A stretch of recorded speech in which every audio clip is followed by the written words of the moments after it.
You are listening to Pelushi Performance Podcast, and here is your host, Rei Pelushi.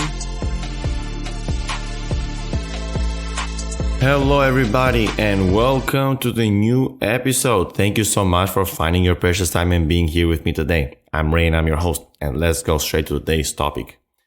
On today's topic, we're going to talk about our mind, how important is our mind and how can we affect our mind. I love this topic, and it seems like every time I start an episode, I always say I love this topic, but this one I sincerely do.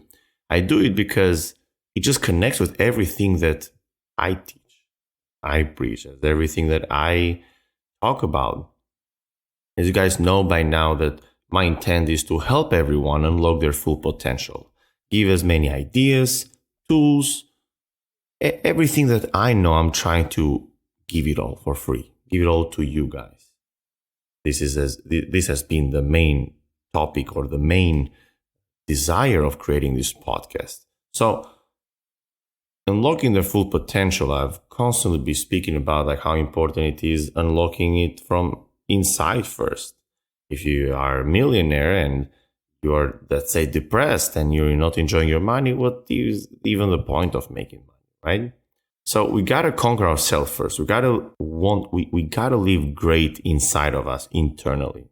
So how we can do that is by constantly checking how we're feeling, what are we thinking, and what else can we do to make things better? But it starts from us. We always have to ask those questions. We got to be aware. A lot of times, we have to recognize patterns and etc., etc., etc. But it starts from internally. It starts from, I truly believe that it starts from our brain. I've read studies. I've listened to podcasts.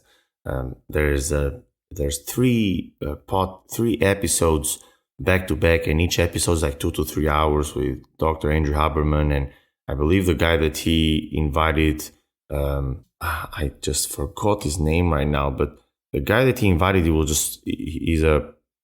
he's a psychologist. He talks so much about the power of our brain, and he teaches in universities. Dr. Paul Conde. I was going around and I was thinking about his name. So yeah, Dr. Paul Conde.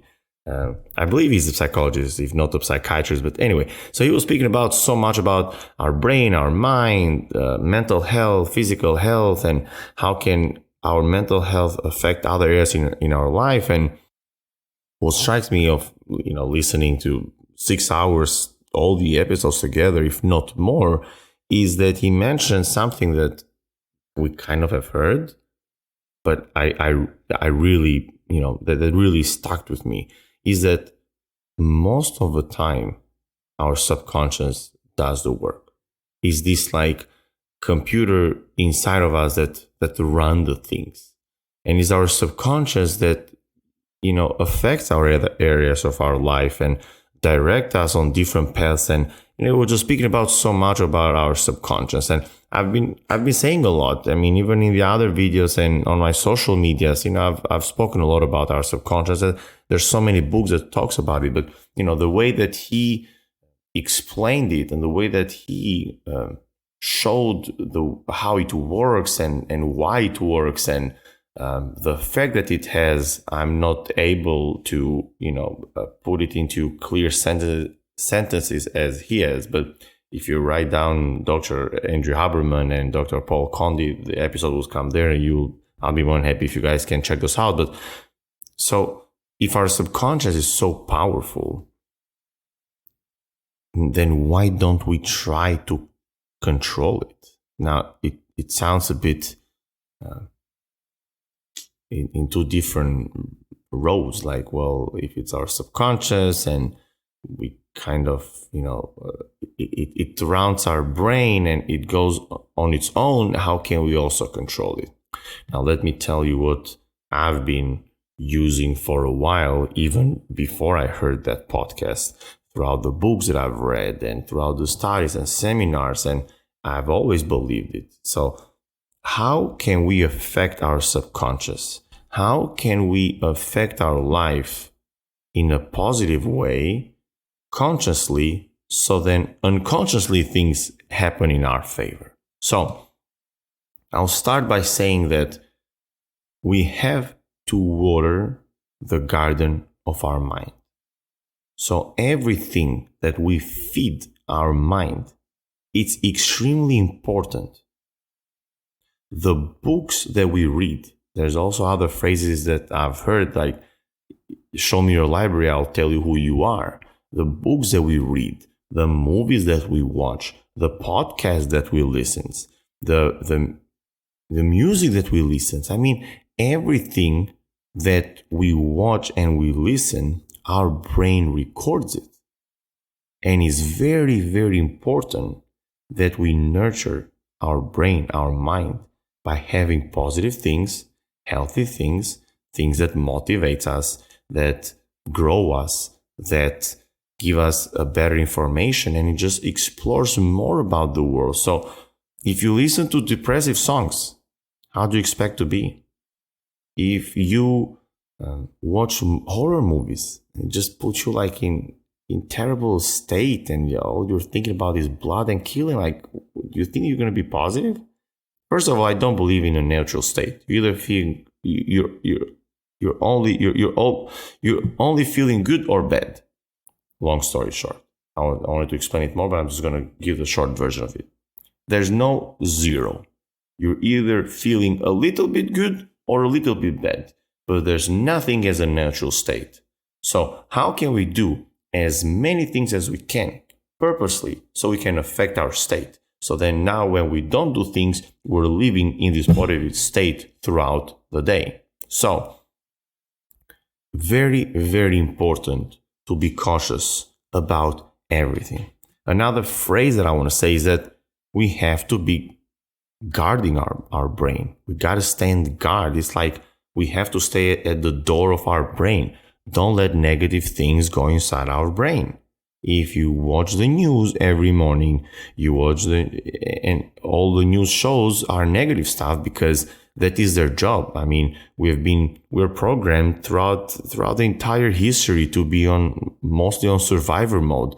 I mean, through the history of time on our ancestor, we're always looking about how to find food and be careful from the wild animals. So we're always but we're always trying to protect ourselves from the bad things happening to us. So we're always into like these emotions or this state that we're looking out, right? So then if in the news if it's a news, then it's like somebody helped 10 people achieve their full potential and take their life into another dimension, and they're living amazing, let's say, or their life changed for great 360. You will just look at it and be like, well, it's nice, and then you move on. But if in the news there's like some people hurt 10 other people or killed 10 other people, now we're such a more alert state, and we're just programmed like that. So news are in purposely doing things to attract your attention, and they'll put like wars and killings and terrible things happening, and then they'll put like a promotion, a 30-second selling pitch or something like that. So also the newspaper, like recession and the economy downfall and this and that. So it's very important to not look at those. I mean, I know people that, there's a client that I work with that she constantly worry about the World War III. And I'm telling her, I'm like, stop worrying about it. Even if that happens, there's nothing you can do. But if you're worrying over and over and over about those things, you will feel terrible. She's also on TikTok, and because she scrolls, about World War III and how close it is to start, which it hasn't started yet, and I certainly believe it is not going to start. But anyway, there's nothing I can control about it. But she's been watching those news that for like, the last 3 months. So the last 3 months, she's just worrying about World War III. So she's like, getting the license to own a gun, because if something happens, that she has a gun on her house, and she's buying like things so she can put on the freezer, because if something happens, that she has for X amount of months food to live. And I'm like, how can you live like that? I'm like, stop worrying about this. It is not serving you. And there's nothing you can do if the World War III starts.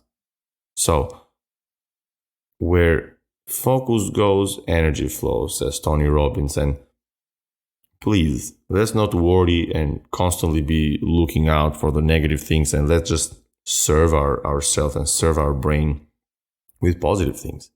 Because if we're living almost as much as we can or most of the day in a positive state and in a healthy way and trying to learn and progress and getting more information and all these great things that we've been talking about and other people out there talks about, then it's going to serve us for our future. Now, our subconscious is going to do the work for us in a good way. It's going to serve us. So it's very, very important that we are cautious about everything that happens to us, around us, for us, etc., etc., etc. It's been, I believe, like 2 years ago right now. And I've watched another, let's say, video summary of the book, which is called Thinking Fast and Slow. And I love the book. He speaks about so many things of how our brain process things and how we see things and how we act towards the things sometimes without even thinking about it. So I love that book. I highly recommend to everybody. So I'm going to share a few stories of that book.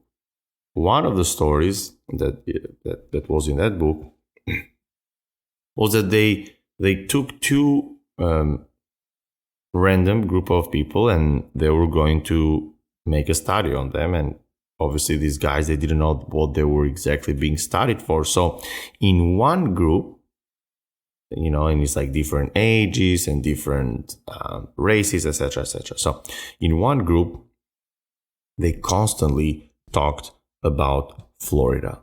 They talked about Florida. They showed Florida on the TV. So Florida was the main theme. On the other group, New York was the main theme. That was showing the Empire State Building and videos about New York, etc., etc., etc. So now when they finished the presentation, what they were studying is how long it took those individuals to leave the classroom until they left the building to the parking lot. And they didn't only observe their speed that they were walking, but also their body posture and all other stuff. So the group that was explored or being showed the Florida or Florida State and things about Florida, it took much longer to leave the building. They were walking slower. Their body posture was like more relaxed, and it just took more. Now the other group that was showing New York, they went faster. They were feeling more energetic, and their body posture was just different than the other group. It was more like, in a very energized state. So because the first group, when we speak about Florida, what comes into our mind? Retirement. Old people live there. Beach, sunny, relaxation. So now just by showing Florida, this group is just acting like they're living in Florida. They're walking slower. They're like thinking slower, I guess. They're taking their time and they're more relaxed. And the other group that they show in New York, guess what? They're walking faster because that's what New York is known about. The city that never sleeps is New York City, and 24/7 energy and walking here and walking there and work, fast. So this other group was just being affected in a very different way. And when I read that, I was like, oh my God, like this is just crazy beautiful. Like, look how much those things affect us. It's just tremendously, I'm amazed. Another study, but this wasn't from that book, but it just came into my mind right now. I've heard it in a seminar, is that they took two groups of people, and in one group of people, they served them a cold drink, and in another group of people, they weren't in the same room, obviously, they served them a cold drink. So one cold drink, one hot drink, right? And now they've been shared exactly the same story. And by the end of the story, they were being asked to give their opinion about the main character of that story. The group of the individuals that were served cold drinks, they were saying that the main character seems to be ruthless, cold, no emotions, etc., etc., etc. But basically a cold person. Now, the group that was serving a hot drink for the same character, the same story, they thought that the main guy is warm, nice, kind, polite. Just by holding a drink, their internal state have changed and they perceive things differently. Isn't that just amazing? I'm just speechless. I don't know what to say. I'm just amazed how much our brain can affect us. So please, please, please be aware of everything you listen, you watch, everything you talk about, everything that it's affecting your brain, because believe it or not, your brain is constantly recording stuff and you want your subconscious to be your friend and not your enemy. So I really hope you guys learned something from today's topic, because I think it's tremendously important. So I hope it strikes you and hopefully you can become more aware or just make your own research about it. So I appreciate your guys' comments, views, being here, spending time with me, and I really hope it took something from this episode. It's really important for me, this episode. It has changed tremendously the way how I see things. So I hope it just changes for you. So thank you again, guys, and until the next one, you guys stay blessed.